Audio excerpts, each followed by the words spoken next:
موضوع الدرس في أحوال أهل الكتاب سورة الجمعة تفسير ابن كثير. الحمد لله رب العالمين والصلاة والسلام على أشرف الأنبياء وسيد المرسلين سيدنا محمد وعلى آله وأصحابه أجمعين. اللهم صل على سيدنا محمد وعلى آل سيدنا محمد كما صليت على إبراهيم وعلى آل إبراهيم في العالمين إنك حميد مجيد. أعوذ بالله من الشيطان الرجيم. بسم الله الرحمن الرحيم. مثل الذين حملوا التوراة ثم لم يحملوها كمثل الحمار يحمل أسفارا بئس مثل القوم الذين كذبوا بآيات الله والله لا يهدي القوم الظالمين. قل يا أيها الذين هادوا إن زعمتم أنكم أولياء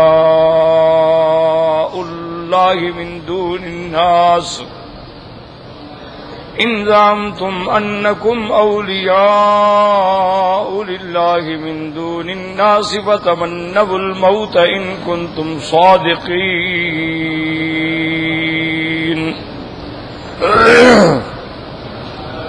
ولا يتمنونه أبدا بما قدمت أيديهم والله عليم بالظالمين.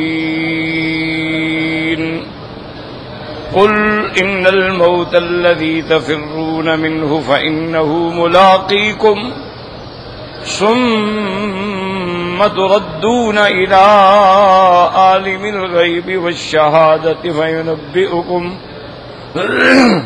فينبئكم بما كنتم تعملون. ان آیات مبارکہ میں اللہ تبارک و تعالی نے اہل کتاب کے بارے میں ارشاد فرمایا ہے. جیسا کہ سابقہ درس میں آپ سن چکے ہیں کہ پہلے ذکر ہے امیین کا، اس سے مراد عرب ہے، یعنی قریش مکہ ہے، جن کے پاس کوئی کتاب نہیں آئی اور جن کے پاس کوئی پیغمبر نہیں آیا. اب ان کے بعد جو روئے سخن ہے وہ اہل کتاب کی طرف، اور اہل کتاب سے مراد کون ہیں؟ یعنی یہود اور نصارہ.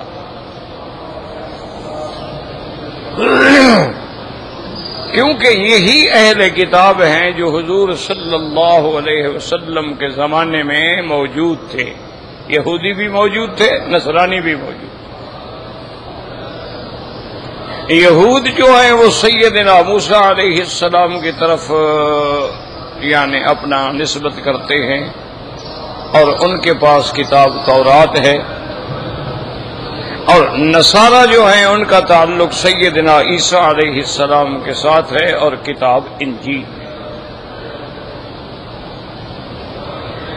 لیکن افسوس یہ ہے کہ یہ دونوں فرقے جو ہیں، دونوں جماعتیں جو ہیں، یہ غلو کا شکار ہو گئے.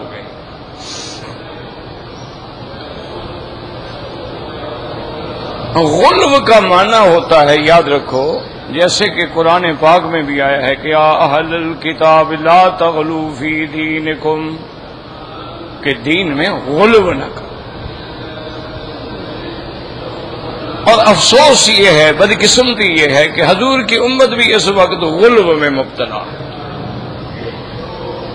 حالانکہ حضور پاک نے، رحمت دو عالم نے، محبوب دو عالم صلی اللہ علیہ وسلم نے فرمایا تھا اپنی امت کو کہ خبردار غلو میں نہ پڑنا، تم سے پہلی قومیں بھی اسی لیے ہلاک ہو گئی.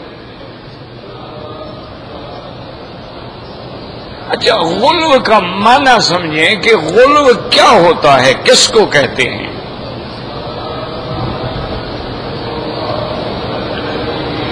تو غلو جو ہے، یاد رکھیں کہ یہ دو قسم ہے.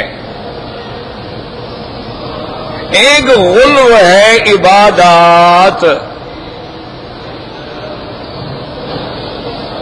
اور اسی طرح ایک غلو ہے معتقدات یعنی عقائد۔ عبادات میں غلو کیا ہے کہ آدمی وہ کام کرے عبادت سمجھ کر جو اللہ نے ہمیں حکم نہیں کیا۔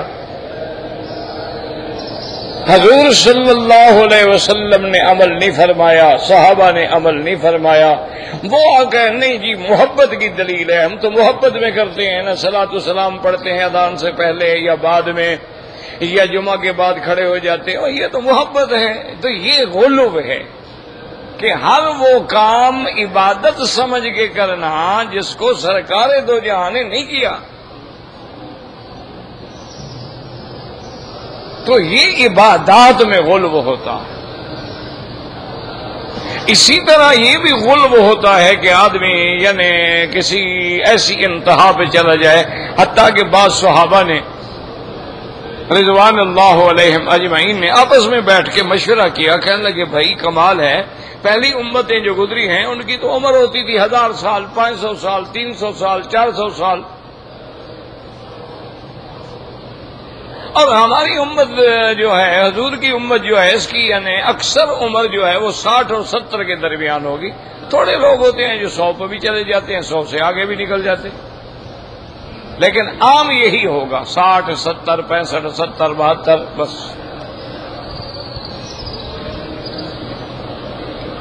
تو انہوں نے کہا بھی ایک آدمی نے مثلا سرکار اللہ کی عبادت کی ہے 200 سال، ہم نے کی کتنا؟ اگر ہماری عمر ہو جائے مثلا 80 سال تو اس میں 15 سال تو بلوغت سے پہلے کے بچپن میں نکل گئے،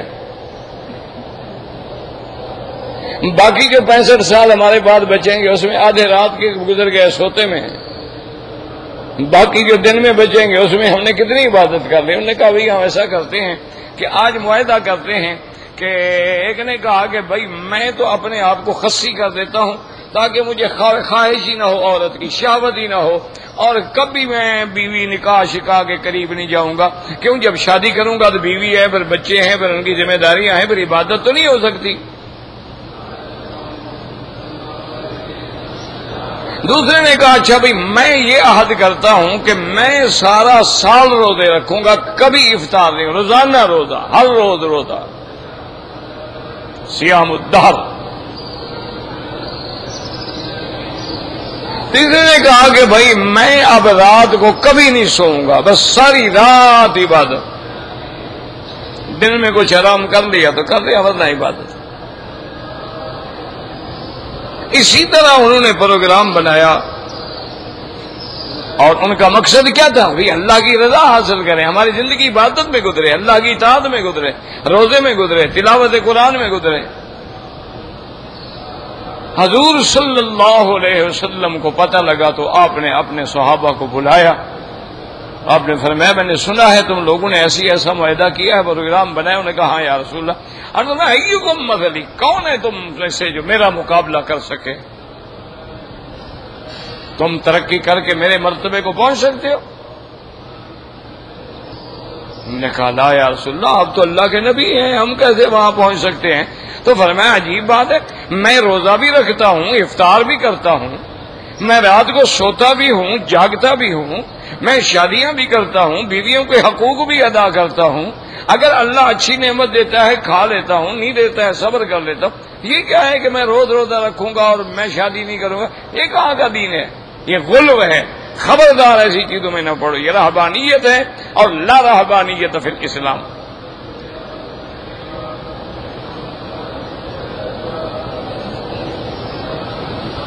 حضور پاک نے فرمایا کہ اگر تم نے روزہ رکھنا ہے، دیکھو اللہ کتنا کریم ہے، وہ فرماتے ہیں کہ 1 مہینہ رمضان کا روزہ رکھ لو، 6 دن جو ہے بعد میں روزے رکھ لو، گویا کہ آپ نے پورا سال روزہ رکھا۔ کیونکہ 1 مہینے کے 10 کے حساب سے اگر آپ دیں گے، 30 کا مہینہ ہے، 10 300 ہو گیا، 6 کو 10 سے ضرب دیں گے 60 ہو گیا، 360 روزے ہو گئے گویا۔ 1 کا 10 تو ملے گا ہی ملے گا نا۔ یہ تو الگ بات ہے نا کہ حرم میں 1 کا لاکھ مل جائے، ورنہ 1 کا 10 تو ملنا ہی، من جاء بالحسنۃ فلہ عشر امثالھا، یہ تو نص ہے۔ آپ نے فرمایا کہ اگر تم زیادہ روزہ بھی رکھنا چاہتے ہو تو لیالی البید میں روزہ رکھو، 13 کو روزہ رکھو، 14 کو روزہ رکھو، 15 کو روزہ رکھو. جب 3 روزے رکھو گے گویا تمہارا 1 مہینے کے روزے ہو گئے. 3 کو 10 سے ضرب دیں گے 30 بن جائیں گے. آپ نے فرمایا اگر تم اس سے بھی زیادہ روزہ رکھنا چاہتے ہو تو ہر سوموار اور یوم الخمیس یہ 2 دن جو ہے روزے رکھو تو ہفتے میں 2 روزے ہو گئے، مہینے میں 8 ہو گئے. 8 ضرب 10 پھر تمہارے 80 روزے ہو گئے. تم نے اور زیادہ روزہ رکھنا ہے تو 10 اور 11 محرم کا روزہ رکھ لو. تم نے اور زیادہ روزہ رکھنا ہے تو استقبال رمضان کے لیے شعبان میں روزے رکھ لو. یہ تو نہیں ہے نا کہ آدمی، آپ نے فرمایا کہ سب سے افضل صوم جو ہے صوم داؤد علیہ السلام ہے، یصوم یومن و یفطر یومن، کہ حضرت داؤد اللہ کا پیغمبر ہے اور شان والے پیغمبر ہیں، اور ان کا روزہ جو ہے وہ سب سے افضل و اعلیٰ تھا کہ 1 دن روزہ رکھتے تھے، 1 دن افطار کرتے تھے. تو یہ بھی غلو ہے کہ آدمی اتنا بڑھ جائے کہ جو اس کی طاقت سے بھی باہر. اسی طرح کا ایک واقعہ روایات میں آتا ہے کہ امیر المؤمنین حضرت عمر کی خدمت میں ایک عورت حاضر ہوئی. اس نے کہا کہ حضرت میری ایک درخواست ہے. آپ نے فرمایا بتاؤ. تو اس نے کہا کہ انا زوجی یصوم النہار و یقوم اللیل،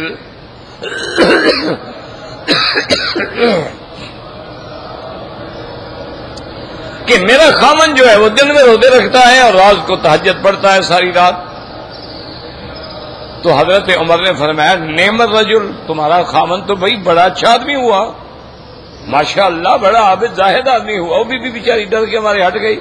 حضرت عمر کے سامنے زیادہ بات کرنا بھی تو بڑا مشکل تھا نا.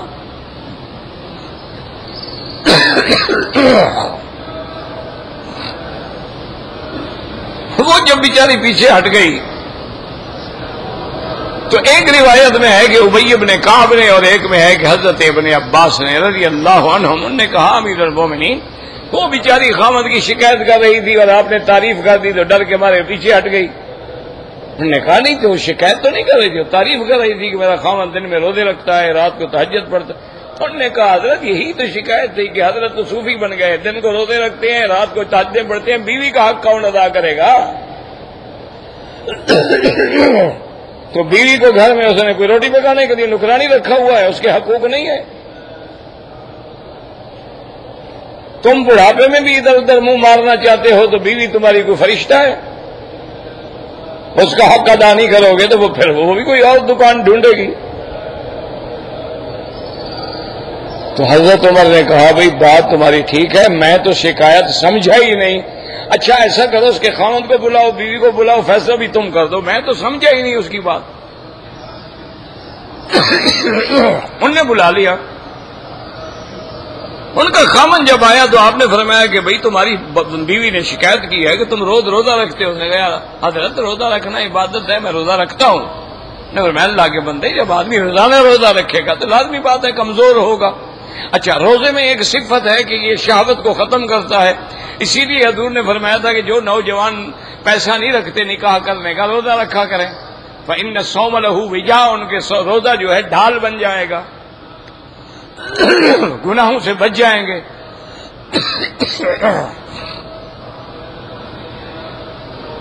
اور رات کو تم تہجد پڑھتے ہو تو بیوی کے حقوق کیسے ادا کرو گے؟ کون ادا کرے گا؟ وَلَهُنَّ مِثْلُ الَّذِي عَلَيْهِنَّ بِالْمَعْرُوفِ. ایک دفعہ ایک صحابی فرماتے ہیں میں نے مسئلہ پوچھنا تھا حضرت ابن عباس سے، تو رات کو عشاء کے بعد کچھ تاخیر سے میں گیا تو میں نے دیکھا کہ حضرت ابن عباس بالکل غسل فرما کے اچھے کپڑے پہن کے اور خوشبو لگا کے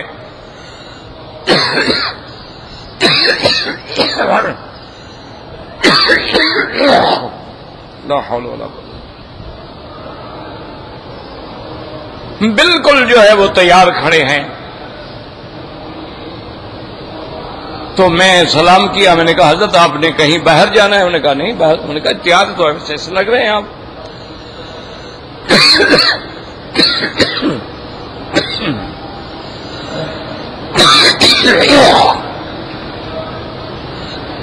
لا حول ولا قوة الا باللہ العلی العظیم.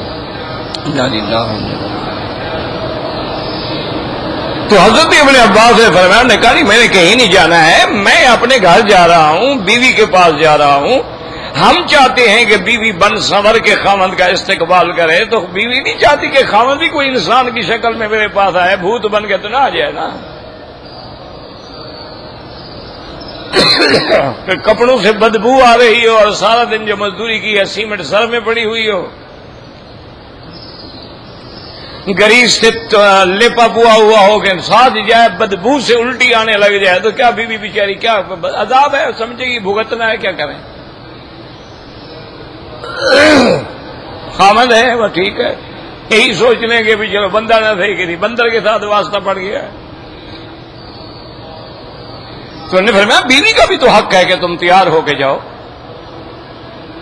اچھا صحابہ بھی تو بڑے ایمان والے تھے نا. انہوں نے کہا حضرت ابن عباس چلو آپ مجھے سمجھائیں اللہ کا قرآن کیا کہتا ہے کہ بیوی کا کتنا حق ہے.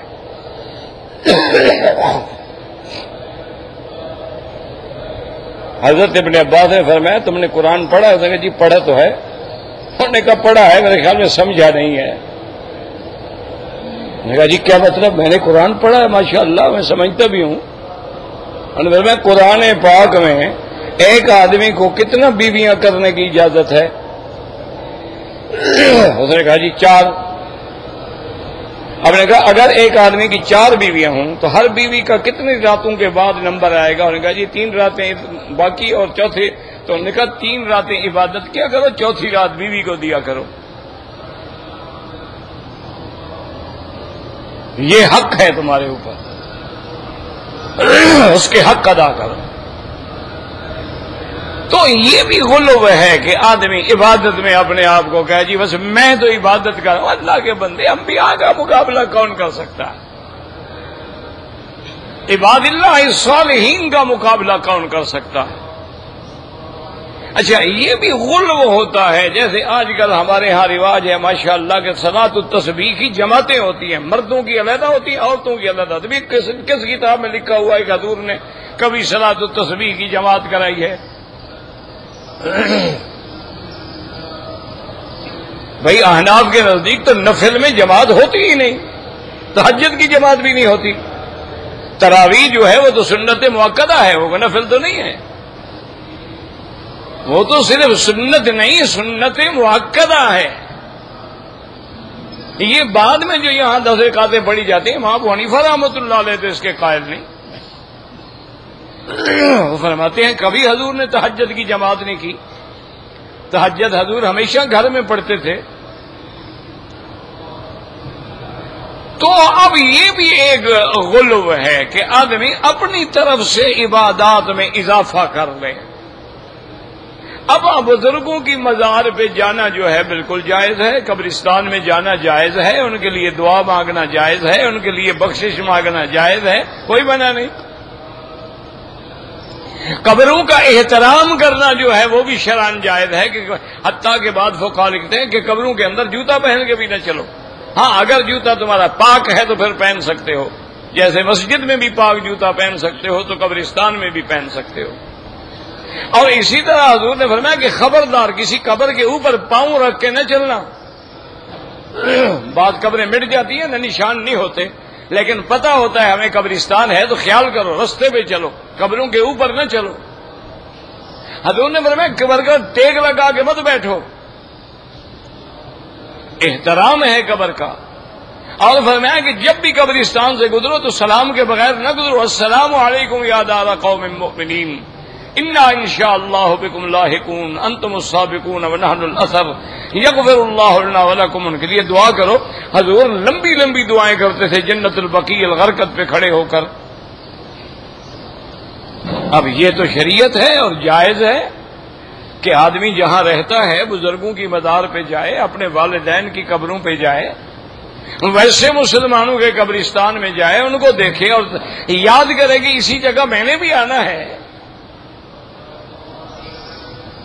یہ جائز ہے، یہ شریعت کا حکم ہے، کوئی منع نہیں. اب یہ غلو ہے کہ قبروں پہ جا کے جناب طواف کر رہا ہے، قبروں پہ جا کے ہاتھ باندھ کے کھڑا ہوا ہے، قبروں پہ جا کے ان کی چوکھٹ پہ بوسے دے رہا ہے، ان کے مزار پہ بوسے دے رہا ہے، قبروں کو پکا بنا رہا ہے، ان پہ غلاف چڑھا رہا ہے، ان کو 1 سال میں عرق غلاب سے غسل دیا جا رہا ہے. یہ غلو ہے، یہ وہ غلو ہے جو حد سے بڑھ جانے کے بعد عبادت کے بجائے بدعات میں پڑ گیا. یہ غلو ہے. یعنی آپ الحمدللہ حضور کی امت ہیں، اللہ ہمیں حضور کی امت میں رکھے، اسی پہ موت آئے اور اسی پہ ہم اٹھیں قیامت میں.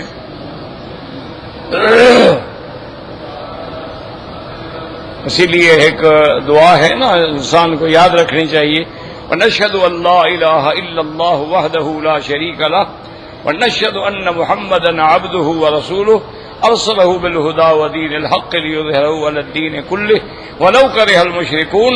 عَلَىٰ هَٰذِهِ الشَّهَادَةِ نَحْيَا وَعَلَيْهَا نَمُوتُ وَعَلَيْهَا نُبْعَثُ إِن شَاءَ اللَّهُ تَعَالَىٰ. نہ آئے تو یا اللہ ہمیں دین اسلام پہ قائم فرما، اسی پہ موت دے اور اسی پہ اٹھانا قیامت والے دن. تو یہ باتیں جو ہے نا حضرت، یہ غلو ہے. اب ایمان سے کہیں کہ ساری کائنات میں سرکار دو عالم کی قبر مبارک سے بھی کوئی قبر افضل ہو سکتی ہے؟ کیا خیال ہے آپ؟ امام مالک تو اتنا آگے چلا گیا نا، وہ تو کہتا ہے مکہ مکرمہ سے بھی مدینہ افضل ہے. یعنی اس کی محبت کا تو یہ عالم ہے، وہ فرماتے ہیں مدینہ منورہ افضل ہے. تو اگر سرکار دو عالم کی قبر مبارک سے کائنات میں کوئی قبر افضل نہیں ہے، تو کیا صحابہ کے پاس اتنی توفیق نہیں تھی کہ حضور کی قبر مبارک کو پکا بنا دیتے؟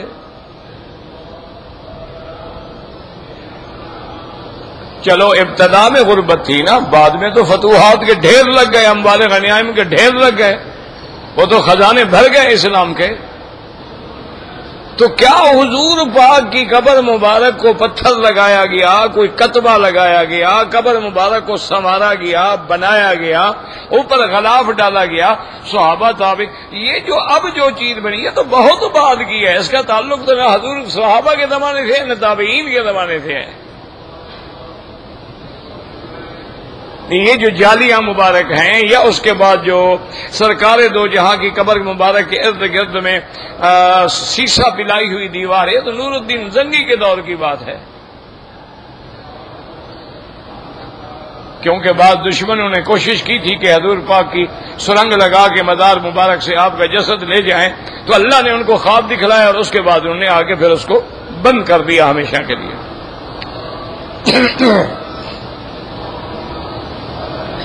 اسی طرح جو آپ کو گنبد مبارک ہے، یہ حضور کے زمانے میں نہیں ہے، نہ صحابہ کے زمانے میں ہے،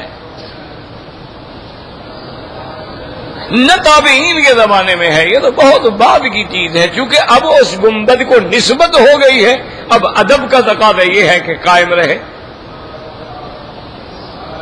جیسے حضور سے پہلے غلاف ڈالا گیا کعبے پر، چونکہ اب غلاف ڈالنا کعبے کا ایک ادب تھا، حضور نے قائم رکھا، چھیڑا نہیں. لیکن کعبہ شریف کے علاوہ سب سے جو محسنہ حضور کی بی بی ہے، جو ام الاولاد ہے، جس سے حضور کی ساری اولاد ہے، وہ تو سیدہ خدیجہ الکبریٰ ہے، اور حضور کی زندگی میں فوت ہوئی. حضور پاک نے اپنے ہاتھوں سے دفن فرمایا ہے. لیکن کیا آپ نے ان کی قبر مبارک کو کوئی پکا بنایا ہو، کوئی پتھر لگایا ہو، کوئی نشانی لگائی ہو، کوئی اوپر نام لکھ کے سیدہ خدیجہ امہات المومنین کا نام لکھا ہو؟ حضور کے بیٹے طیب طاہر قاسم سارے حضور کی زندگی میں فوت ہوئے ہیں. حضور کی بیٹیاں بی بی رقیہ، ام کلثوم، بی بی زینب حضور کی زندگی میں فوت ہوئے ہیں. صرف بی بی فاطمہ بعد میں فوت ہوئی ہے. تو یہ غلو ہے، یاد رکھو، اس کو کہتے ہیں غلو فی العبادات، کہ عبادت میں غلو کرنا، لباس میں غلو کرنا. اسی طرح خود ایسی نمازیں کہ جی فلاں رات جو ہے لیلۃ القدر کی، اس میں آپ نے 100 رکعت پڑھنی ہے، اور فلاں دفعہ آپ نے 1000 دفعہ آپ نے یہ آیت پڑھنی ہے، نہ قرآن میں ہے نہ حدیث میں. یہ غلو ہے، اور یہی آدمی کو برباد کر دیتا. ہمیشہ یاد. اچھا، اسی طرح غلو فی العقیدہ ہے. غلو فی العقیدہ کا کیا معنی ہوتا ہے؟ یا تو ایک شخصیت کو بڑھا دیا جائے، یا نعوذ باللہ اس کی شان کو گھٹا دیا جائے. یہ بھی غلو ہے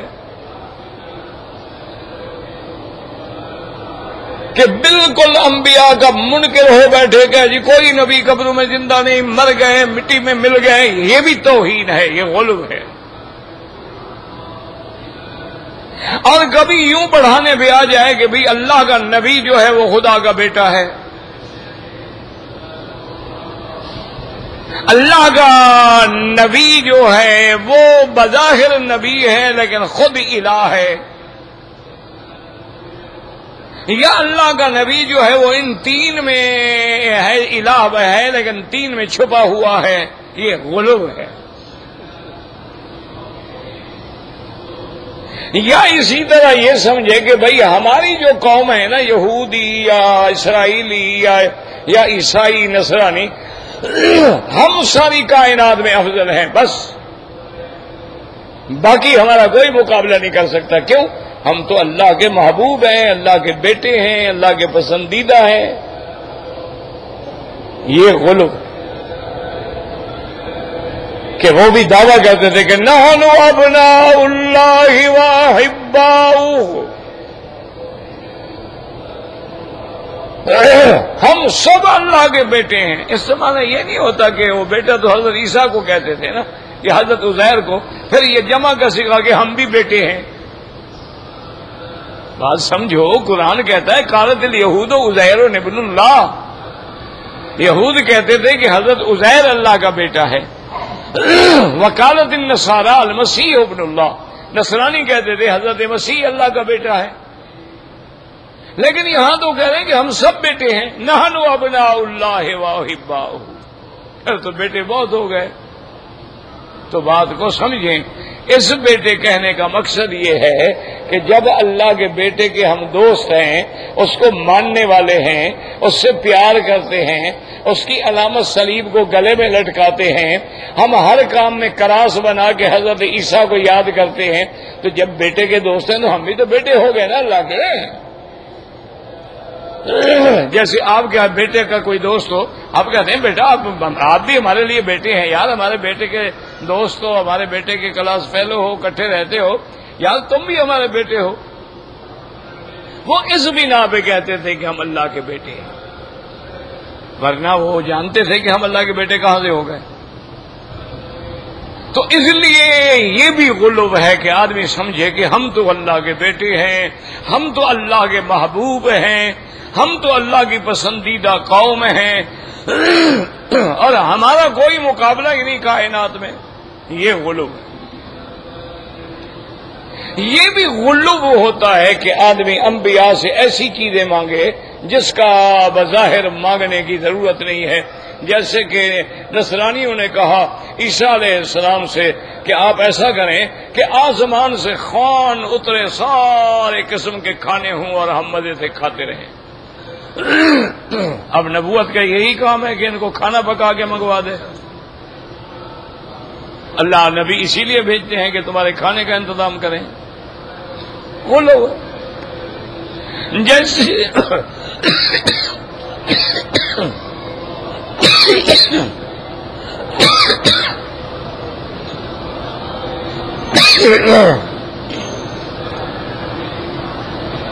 لا حول ولا قوة الا بالله العلي العظيم.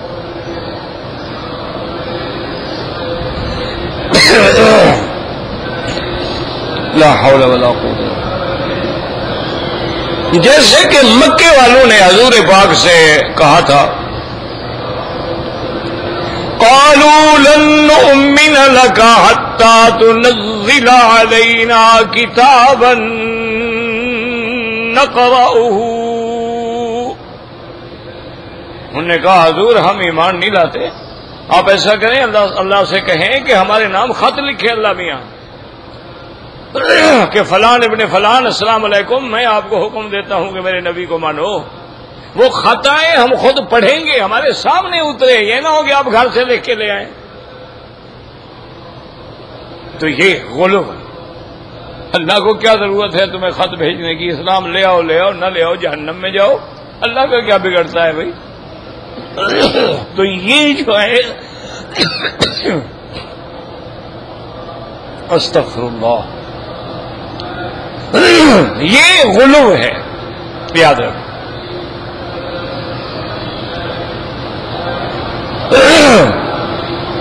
اور اسی طرح یاد رکھیں کہ جیسے مکے والوں نے آ کے کہا کہ یا رسول اللہ صلی اللہ علیہ وسلم لن نؤمن لک، ہم ایمان نہیں لے آئیں گے، ہاں ایک شرط ہے، مکے میں نہریں جاری ہو جائیں، باغ لگ جائیں، سبزہ نکل جائے، پھر ہم ایمان لائیں گے. یہ غلو ہے کہ اپنی طرف سے دین میں جو چاہو اضافہ کر دو.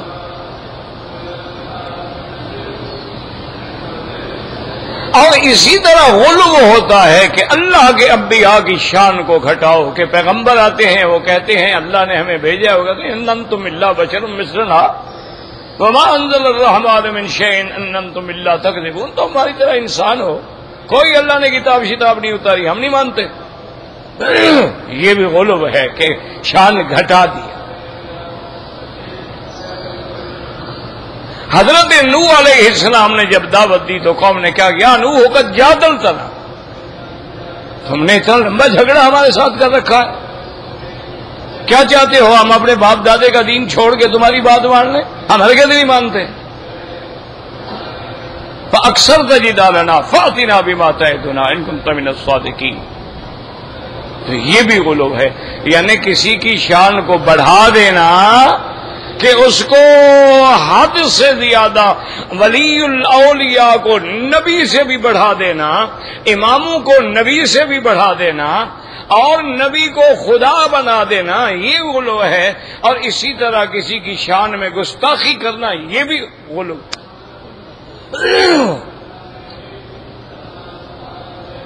دین کس کا نام ہے کہ عین اعتدال ہو، نہ افراط ہو نہ تفریط، نہ زیادتی ہو نہ اس کے اندر کسی کی اللہ نے جو مقام نبی کو دیا ہے وہ نبی کا مقام ہے، جو اللہ نے ولی کو دیا ہے وہ ولی کا مقام ہے، جو اللہ نے عباد صالحین کو مقام دیا ہے وہ عباد صالحین کا مقام ہے، جو اللہ نے صدیقین کو مقام دیا ہے وہ صدیقین کا مقام ہے.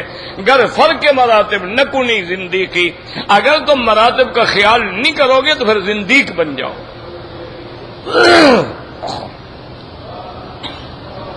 تو اس لیے اللہ نے اہل کتاب کے بارے میں فرمایا ہے کہ ہم نے ان کو تورات دی، تورات کا حامل بنایا، تورات کا عالم بنایا، تورات کا حافظ بنایا، لیکن ان لوگوں نے کیا کیا کہ تورات کو ہی بدل ڈالا.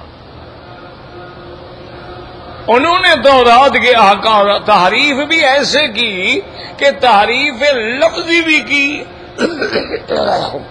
اور تحریف معنوی بھی کی، ہر لحاظ سے تحریف کی.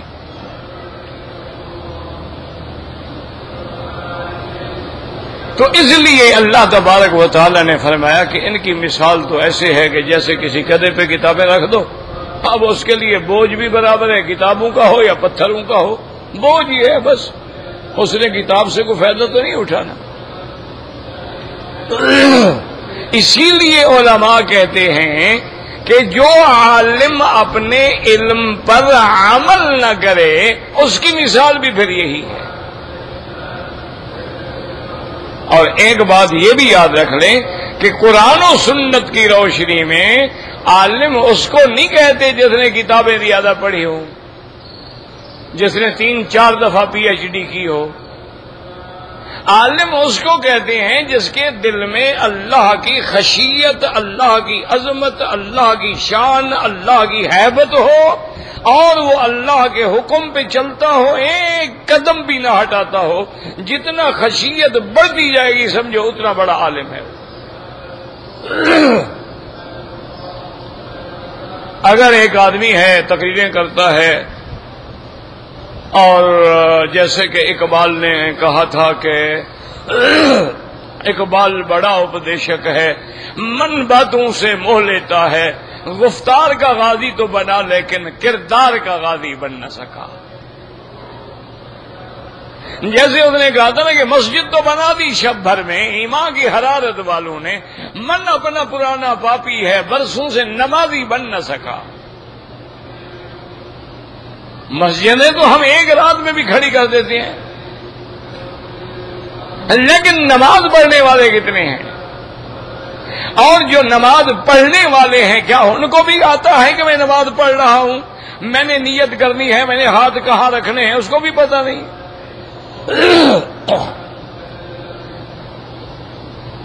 نماز پڑھ رہا ہے بیچارہ، اس کو یہ پتہ نہیں کہ بھائی میں نے جب تکبیر تحریمہ کہنی ہے تو میری انگلیاں کھلی ہوئی ہوں، بند ہوں، ان کا رخ کس طرف ہو۔ نہیں، بس ایک مذاق ہے جو اللہ اکبر کر، یہ کوئی سنت نہیں ہے۔ حضور پاک کی جو سنت ہے کہ بھی یا تو کان کے برابر یا کندھے کے برابر یا کان کی نیچے والے حصے کے برابر جو ہے ہاتھ ہوں اور انگلیاں بھی سیدھی ہوں اور اس کا رخ بھی اللہ کے کعبے کی طرف ہو۔ یہ لوگ بعد اوقات آپ نے دیکھا سجدہ کریں، ایک ہاتھ یوں رکھا ہوا ہے، ایک یوں رکھا ہوا ہے۔ بھائی ہاتھ کا رخ بھی کعبے کی طرف ہو جب آپ سجدہ کریں، پاؤں کی انگلیوں کا رخ بھی کعبے کی طرف ہو۔ بس ہے، بس سر سے اتارنا ہے، نماز ہے، کھڑے ہو گئے، اس کو دیکھ لیا کیا کر رہا ہے، اس کو دیکھ لیا کیا کر رہا ہے، ویسے کر لیا، پتہ شتا کوئی نہیں۔ تو اس کو عالم نہیں کہتے، یاد رکھو۔ عالم وہ ہوتا ہے، اور ایک بات یہ بھی یاد رکھو، ایک عام آدمی کی غلطی ہے، ایک عالم کی غلطی ہے، اس کو اللہ زیادہ سزا دیتے۔ اس لیے اللہ نے کہا تھا حضور کی بیویوں کو کہ حضور کی بیویاں تم عام عورتیں نہیں ہو، تم میرے مدنی محمد مصطفیٰ کی بیویاں ہو، اگر تم نے غلطی کی تو میں تمہیں دوہرا عذاب دوں گا۔ کیوں؟ تمہارے گھر میں وحی اترتی ہے، تمہارے گھر میں اللہ کا نبی موجود ہے، پھر بھی تم غلطی کرو۔ جیسے آج ہماری بدقسمتی ہے کہ والدین علماء ہیں، اولاد جاہل ہیں، ماں باپ علماء ہیں، بیویاں جاہل ہیں، نمازی نہیں پڑھتی، قنوت ہی نہیں جانتی، ان کو حلال حرام کا بھی پتہ نہیں۔ بہت کم گھرانے ہیں جن کو اللہ نے توفیق دی ہے کہ بیوی بھی دین سمجھتی ہے، خاوند بھی دین سمجھتا ہے، اور نہ سمجھ آئے تو کتابیں پڑھ کے ایک دوسرے کو سمجھا دیتے ہیں، ایک دوسرے کو تہجد کے لیے جگا دیتے ہیں۔ ورنہ آج اکثریت تو یہی ہے نا میرا بھائی کہ 2 بجے رات تک ڈرامے دیکھیں گے، 2 بجے سو جائیں گے، اٹھیں گے 6 بجے، تو فجر کی نماز کون پڑھے گا؟ تصور ہی کوئی نہیں نماز کا۔ اچھا، اب جو ہمارے بڑے بڑے گھرانے ہیں نا، جو بڑے سرمایہ دار ہیں اور پیسے والے لوگ ہیں اور جدید ماڈرن لوگ ہیں، ایلیٹ طبقہ ہے، ان میں تو ایک اور بدبختی آ گئی ہے کہ ان کی عورتیں تو غسل جنابت بھی نہیں کرتی ہیں۔ یعنی میاں بیوی اگر ملے وہ غسل نہیں کرتی۔ غسل کیسے کرتی ہیں کہ سر پہ پلاسٹک کی ٹوپی پہن لیتی ہیں تاکہ اس کے بال خراب نہ ہوں، باقی بدن پہ پانی بہا دیتی ہیں۔ حضور فرماتے اتنی جگہ بھی خالی رہ جائے تو غسل نہیں ہوگا، اور پورے سر پہ پانی ڈالا ہی نہیں۔ اسی لیے حضرت علی رضی اللہ تعالیٰ عنہ اسرا پھرواتے تھے، تو کسی ساتھی نے پوچھا حضرت آپ کے بال نہیں ہیں، کیا وجہ ہے؟ روز اسرا روز اسرا۔ حضرت میں اللہ کے بندے میرے بال تو بڑے خوبصورت ہیں، لیکن میں نے سنا تھا سرکار دو عالم سے کہ تحت کل شعرۃ جنابۃ، بال کے ہر بال کے نیچے جنابت کا اثر ہوتا ہے، میں ڈرتا ہوں کہیں پانی نہ پہنچے تو میرا غسل نہ ہو۔ آدھائی تو راسی، میں تو اپنے سر کا دشمن بن گیا ہوں، ہمارا کوئی فکر نہیں۔ آپ ٹھنڈے دل سے دیکھیں کتنے میرے بھائی، میرے بزرگ، میرے محترم احرام عمرے میں احرام باندھا ہوا ہے، احرام ناف سے نیچے ہے، ناف کا اوپر کا حصہ ظاہر ہے۔ اللہ کے بندے ناف سے لے کر گھٹنے تک تو عورہ ہے، اگر ایک انگل کے برابر بھی جگہ ظاہر ہو تو مانا ہے نہ نماز ہوگی، نہ روزہ ہوگا، نہ طواف ہوگا، نہ عمرہ ہوگا۔ اچھا، دیکھنے والے پر بھی اللہ کی لعنت، دکھانے والے پر بھی اللہ کی لعنت، وہ خوش ہے، عمرہ کر رہا ہے۔ اچھا، آگے بھی مسلمان ہیں، دیکھ رہے ہیں کہ اس کی ناف ننگی ہے، وہ بھی نہیں کہتے کہ بابا چادر تو اونچی کرو، وہ کہتے ہیں چھوڑو میاں، تمہیں دوسروں کا کیا ہے، اپنی نبیڑ تو۔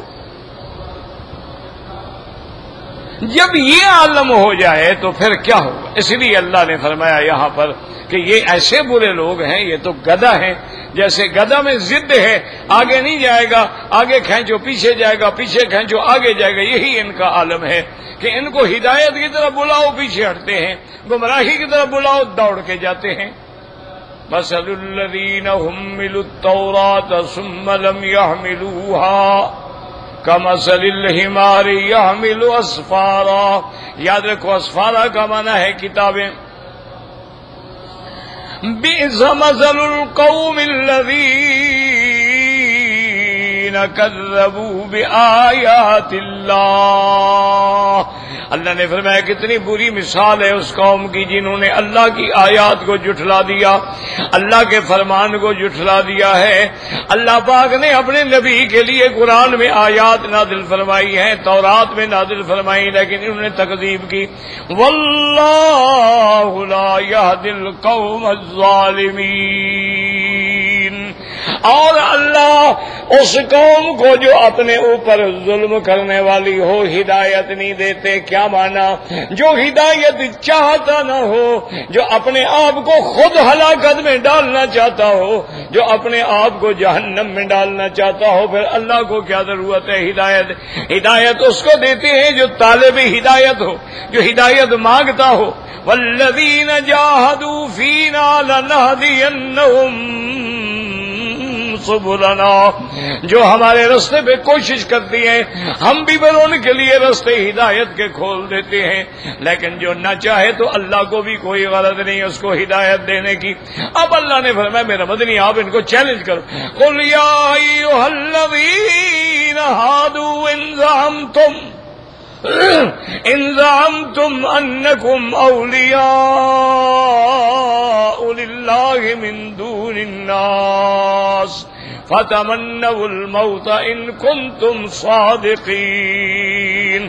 اللہ نے فرمایا یہودیوں، اے یہودی، اے اپنے آپ کو یہود کہلانے والوں، اگر تم اللہ کے زیادہ دوست ہو، ساری مخلوق سے زیادہ پسندیدہ ہو، ساری مخلوق سے زیادہ پیارے ہو، فتمنوا الموت، پھر موت کی تمنا کرو، کیونکہ اللہ کے ملنے کا تو راستہ ہی ایک ہے کہ موت آنے کے بعد ہی لکھا ہوگا، موت سے پہلے تو مل نہیں سکتے۔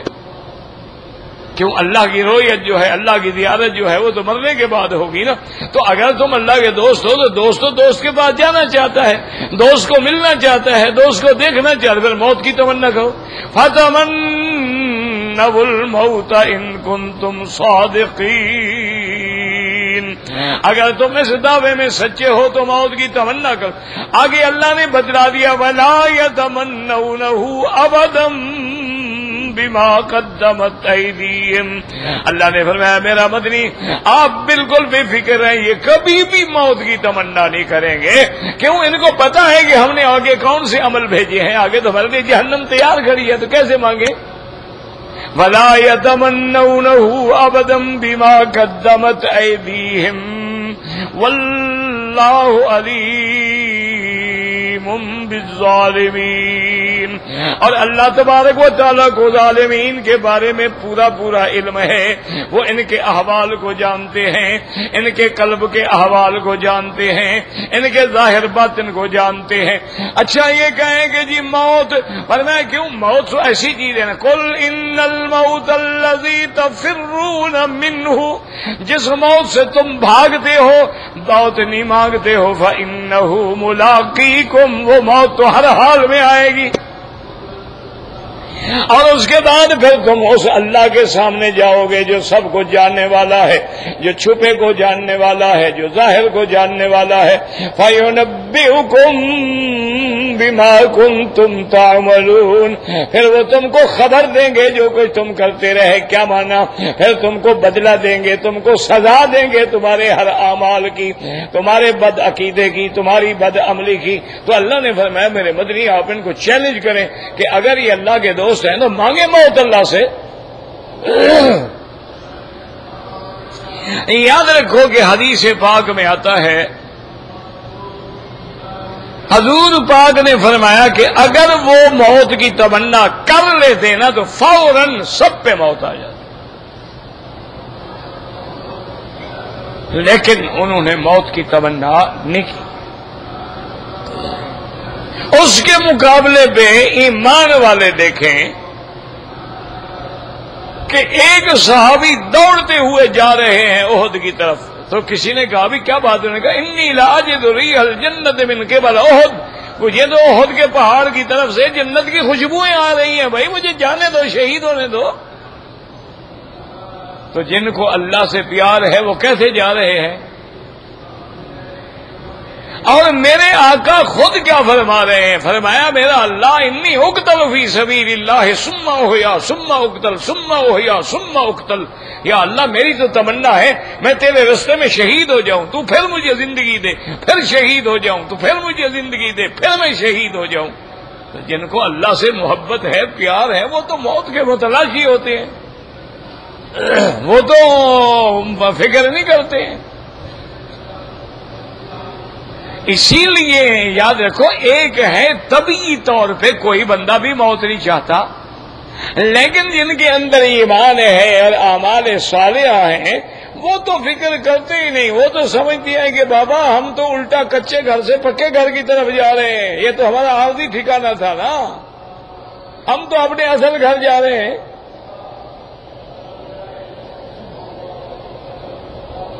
تو مرزا مظہر جان جانا تھے نا، انہوں نے بھی ایک دفعہ لکھا، کون کہتا ہے کہ مرزا مر گیا؟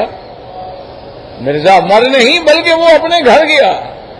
کیوں؟ ہر آدمی کا گھر کون سا ہے؟ وہ آخرت والا گھر ہے، وَلَدَارُ الْآخِرَةِ خَيْرٌ، وہ آپ کا وہی گھر رہنے والا ہے۔ تو جو مومن ہے اس کو تو اللہ کے ملنے کی تڑپ ہوتی ہے، اللہ کے دیدار کی تڑپ ہوتی ہے، وہ تو موت کا بھی استقبال کرتے ہیں، وہ تو خوش ہوتے ہیں کہ اچھا اب ہمارا، حتیٰ کہ بعض صحابہ کہتے تھے غدن نلتقی الاحبہ، انشاءاللہ کل جہاد ہو رہا ہے، ہم شہید ہوں گے پھر اپنے دوستوں کو ملیں گے۔ حضرت عثمان جب محاصرے میں تھے نا تو حضرت علی رضی اللہ تعالیٰ عنہ انہوں نے کہا عثمان کیا کر رہے ہو؟ یہ چند مٹھی بھر لوگ ہیں جنہوں نے مدینے میں شورش برپا کر رکھی ہے، آپ ہمیں حکم تو دیں، ساری مدینے کی فوجیں آپ کے تابع ہیں، آپ خلیفۃ المسلمین ہیں، آپ امیر المومنین ہیں، آپ داماد نبی ہیں، مجھے حکم دیں ہم ان کو اڑا دیں۔ انہوں نے کہا علی ایک بات تو یہ ہے کہ میں اپنی گردن تو کٹا سکتا ہوں لیکن محبت اور محبوب کے مدینے میں خون کی ندیاں نہیں بہا سکتا۔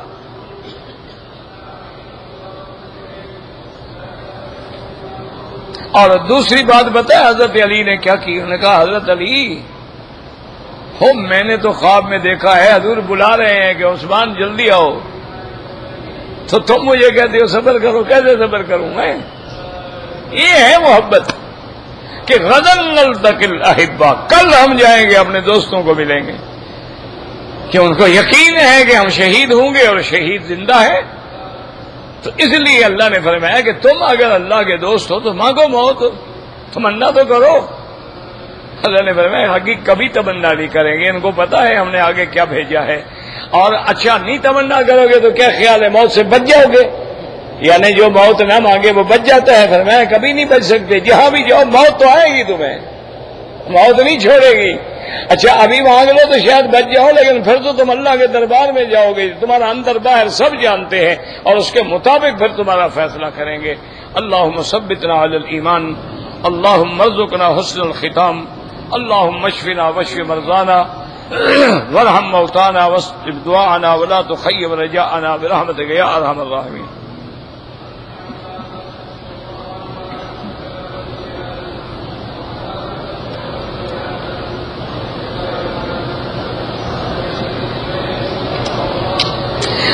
جی کہ ہم نے ٹی وی پہ سنا تھا، ایک مولوی صاحب فرما رہے تھے کہ اگر بلڈنگ جو ہے وہ 150 فلور ہے مثلا، تو اگر اس میں رہنے والے لوگ جو ہیں جو 149 فلور تک ہیں وہ تو فلاں منٹ پہ روزہ افطار کریں گے، جو اوپر والے ہیں ان سے 3 منٹ بعد جا کے روزہ افطار کریں گے۔ بھائی بات یہ ہے کہ یہ مسائل ہوتے ہیں جن کا تعلق علوم فلکیات سے ہے۔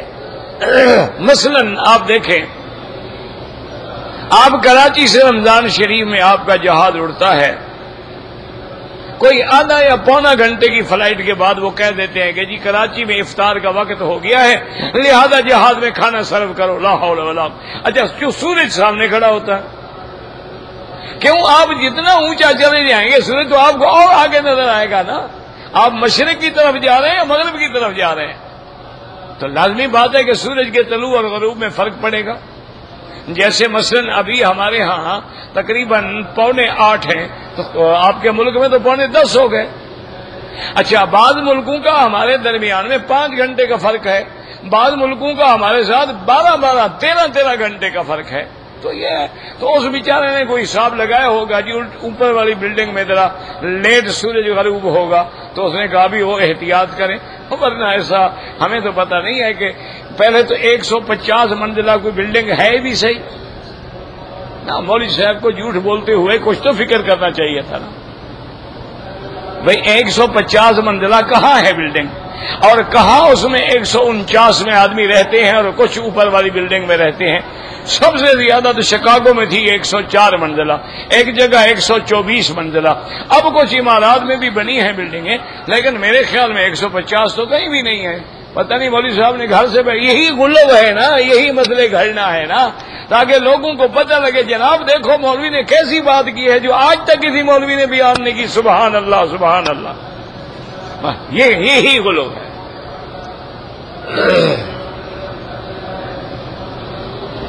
ہوائی جہاز میں بھی سفر کرنے والے چاہے روزہ لمبا ہو جائے، جب تک سورج نظر آ رہا ہے افطار نہیں کر سکتے۔ ہم جہاں جائیں گے اسی کے حکم کے پابند ہوں گے۔ اب کئی دفعہ یعنی آپ یہ کہہ رکھیں کہ ہم لوگ یہاں سے روانہ ہوتے ہیں کہ بھائی ظہر کی نماز پڑھ کے، اچھا 2 گھنٹے کے بعد عصر، لیکن ہم عصر جا کر لندن میں پڑھتے ہیں، وہاں ابھی عصر کا وقت باقی ہوتا ہے۔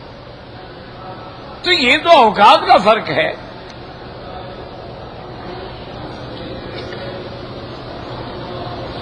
بیت اللہ کے ساتھ لپٹ کے دعا کرنا ما سوائے ملتزم کے ثابت نہیں ہے۔ ملتزم کہتے ہیں حجر اسود سے لے کر اللہ کے گھر کے دروازے کی چوکھٹ تک، یہ جو درمیان میں جگہ ہے یہ ملتزم، وہاں سینہ لگائیں، جائز ہے۔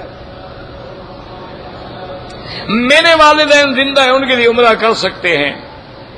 پاکستان میں جو دفاع صحابہ ہے، دفاع صحابہ تو ہر مسلمان کا فرض ہے۔ کون مسلمان ہے جو صحابہ کا دفاع نہیں کرے گا یا صحابہ کی اتباع نہیں کرے گا؟ لیکن دفاع کا معنی یہ نہیں ہوتا کہ ایک دوسرے کو مار ڈالو، یہ دفاع نہیں ہے۔ طواف ایک آدمی نے عصر کے بعد کیا اور اس کی 2 رکعت عشاء کی نماز کے بعد پڑھی، کوئی بات نہیں، چاہے دوسرے دن پڑھ لے۔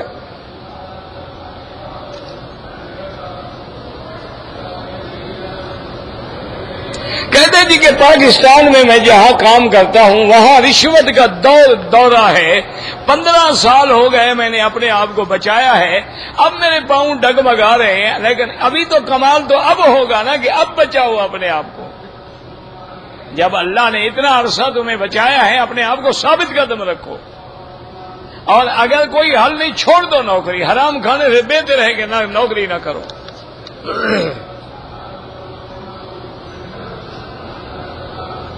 کہتے ہیں جی کہ میرے ساتھ کچھ لوگ یہاں میں کام کرتا ہوں، وہ ہر وقت ہمیں حنفیوں کے خلاف لڑاتے رہتے ہیں، دعا کرو اللہ ان کو ہدایت۔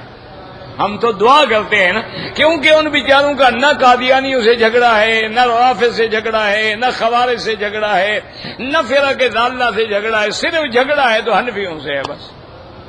اللہ ہدایت دے، اور ہم کیا کر سکتے؟ دعا کرتے ہیں اللہ ان کو ہدایت دے، ہم تو دعا کرتے ہیں ان کی مرضی۔ قیلولہ جو ہے وہ تو ایک کاف والے تھے، 2 نقطے والے کاف سے ہوتا ہے۔ قیلولہ کا معنی کہ جب آدمی دوپہر کا کھانا کھا لے تو تھوڑی دیر کے لیے لیٹ جائے، یہ ضروری نہیں ہے کہ نیند بھی آئے، لیٹ جائے 15 منٹ 20 منٹ آدھا گھنٹہ جتنا ہو، اس کو کہتے ہیں قیلولہ۔ اب تو دنیا کے جو بڑے بڑے ڈاکٹر ہیں نا وہ مان گئے ہیں کہ جو لوگ قیلولہ کرتے ہیں ان کی صحت ان سے زیادہ بہتر ہے جو نہیں کرتے۔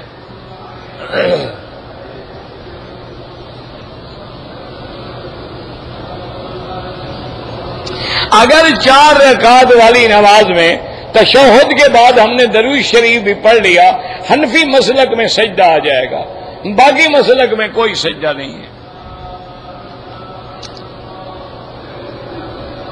قرآن حدیث کی روشنی میں رفع یدین کا ذکر احادیث میں موجود ہے، ہمارا ایمان ہے، لیکن دوام ثابت نہیں، بقا ثابت نہیں۔ اور رفع یدین نہ کرنا جو ہے وہ عبداللہ ابن مسعود جیسے سب سے بڑے جلیل القدر صحابی سے ثابت ہے نہ کرنا۔ تو اس لیے ہم تو کبھی نہیں لڑتے، جو کرتے ہیں اللہ ان کی نمازیں بھی قبول فرمائے، اور جو نہیں کرتے ہیں ان پر بھی اعتراض نہ کریں، کیونکہ سب سے بڑی روایت ان کے پاس حضرت عبداللہ ابن عمر کی ہے، اور وہ خود رفع یدین نہیں کرتے تھے۔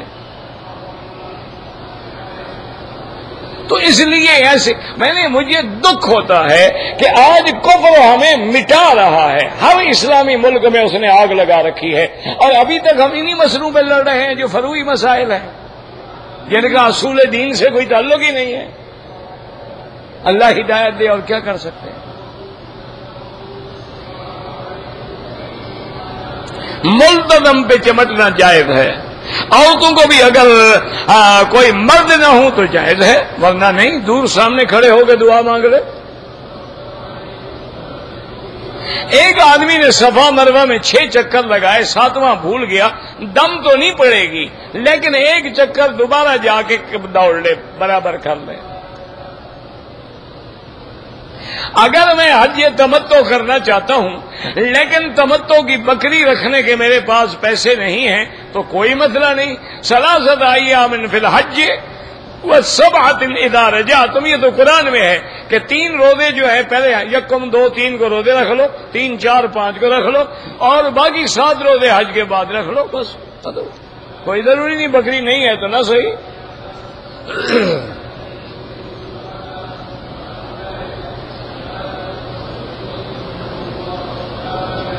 میری بہن کی شادی میرے چچا زاد بھائی سے ہوئی تھی، ان میں طلاق ہو گئی، اب میرے والدین کا چچا کے ساتھ بول چال بند ہے، یہ بالکل ناجائز ہے۔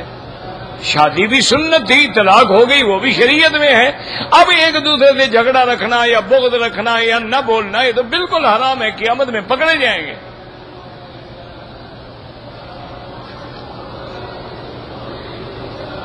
فجر کی اذان ہو گئی، مسجد میں داخل ہوئے تو جو 2 رکعت سنت پڑھو گے، چونکہ فجر کی اذان کے بعد سرکار دو عالم نے ہمیشہ 2 رکعت سنت پڑھی ہے، تو جو آپ 2 رکعت سنت پڑھیں گے وہی تحیت المسجد بھی ہو جائے گی، اور تحیت المسجد الگ پڑھنے کی ضرورت نہیں ہے۔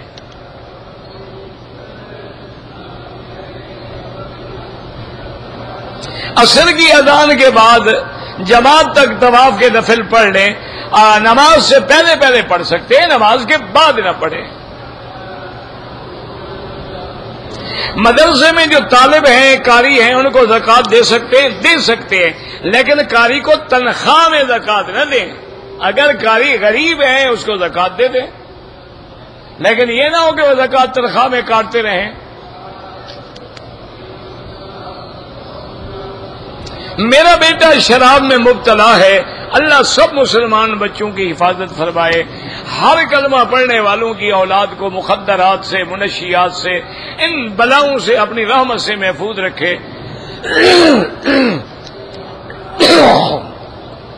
ویسے بزرگوں نے لکھا ہے کہ 2 رکعت نماز پڑھو صلاۃ الحاجہ کے نام سے، جس میں نیت یہ ہو کہ یا اللہ تیرا حکم ہے کہ مصیبت ہو تو نماز سے مدد پکڑو۔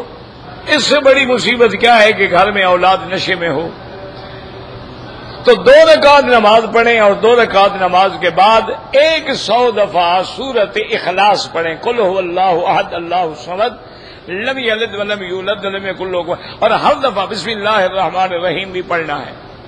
پھر اللہ سے دعا مانگیں. تو علماء نے لکھا ہے کہ انشاءاللہ 40-41 دن میں اللہ کی رحمت سے وہ اس بلا سے بچ جائے گا. کعبۃ اللہ کو دیکھتے ہوئے کون سی دعا کریں؟ جو مرضی آئے کریں. ویسے جو کتابوں میں ہے وہ یہی ہے کہ اللہم زد بیتک ھذا تشریفا و تکریما و تعظیما و محابتا و برا و تقوا. آپ کون سے شہر میں پیدا ہوئے تھے؟ کیا کریں گے؟ کہیں بھی پیدا ہوا، ابھی تو تمہارے گلے پڑا ہوا ہوں نا. میں جناب مکے میں پیدا ہوا تھا، اسی شہر مکہ میں محلہ مسفلہ میں میں پیدا ہوا تھا، یہی پڑھا، یہی پیدا ہوا. اچھا خدا کی شان دیکھیں.